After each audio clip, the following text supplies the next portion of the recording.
Hi hello నమస్తే, welcome back to my channel. ఇవాళ మీకు 5 నిమిషాల్లో సాంబారు ఎలా తయారు చేసుకోవాలో చూపిస్తానండి.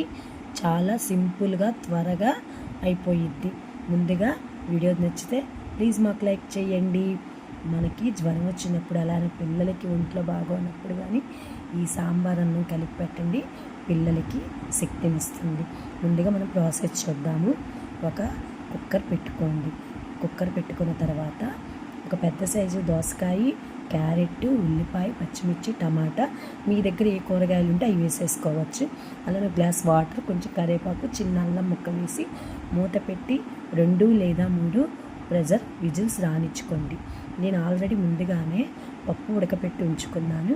అలానే చింతపండు కూడా నానబెట్టుకొని రసం తీసి ఉంచుకున్నాను. మీరు కూడా ఆ ప్రాసెస్ ముందుగానే పెట్టేసుకోండి. ఇది పక్కన పెట్టేసి ఒక కళాయి పెట్టి కళాయిలో 3 లేదా 2 గరిటెల ఆయిల్ వేసి ఆయిల్ హీట్ అయిన తర్వాత తాలింపు గింజలు, ఎండుమిర్చి, కరివేపాకు, అలానే కొంచెం ఇంగువ వేసిన తర్వాత వేగిన తర్వాత మనం ముందుగా ఉడకపెట్టుకున్న వాటర్ కానీ ముక్కలతో సహా వేసేసేయండి. అలానే ఒక చిన్న మిక్సీ జార్ తీసుకొని ముందుగా ఉడకపెట్టుకున్న పప్పు, చింతపండు నీళ్ళు మిక్సీ వేసేసుకొని ఆ గ్రేవీ అనేది మనం కళాయిలోకి ఉంచేసుకోవాలి. అలానే కొంచెం పసుపు, జీలకర్ర, ఉప్పు, సాంబార్ పొడి వేసి మీకు టేస్ట్కి స్వీట్కి తగ్గట్టు కొంచెం చిన్న బెల్లం ముక్క తీసుకోండి.